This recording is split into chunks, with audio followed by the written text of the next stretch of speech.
కత్తెర పురుగు అనేది తల్లి పురుగులు ఆకుల మీద కానీ ఆకు అడుగు భాగాన కానీ గుడ్లని సముదాయంగా పెడతాయి. అంతేకాకుండా ఈ గుడ్ల మీద మనకి వెంట్రుకల్లాగా కనిపిస్తాయి. అయితే ఈ గుడ్ల నుంచి 3 నుంచి 4 రోజులలో పిల్ల పురుగులు అనేవి వెలువడతాయి. ఈ పిల్ల పురుగులు అనేవి ఆకుపచ్చ రంగులో, తొలి దశలో ఆకుపచ్చ రంగులో ఉంటాయి, నల్లని తలని కలిగి ఉంటాయి. తర్వాతి దశలో ముదురు గోధుమ రంగులో ఉంటాయి. 14 నుంచి 15 రోజులు ఉంటుంది. తర్వాత ఈ లార్వా దశలో కత్తెర పురుగు మొక్కజొన్నను ఆశించి నష్టపరుస్తుంది.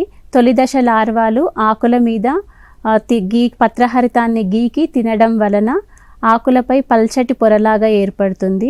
తర్వాత 2వ మరియు 3వ దశ లార్వాలు ఆకులపైన తినడం వలన మనకి రంధ్రాలు గమనించవచ్చు. అదే 4వ దశ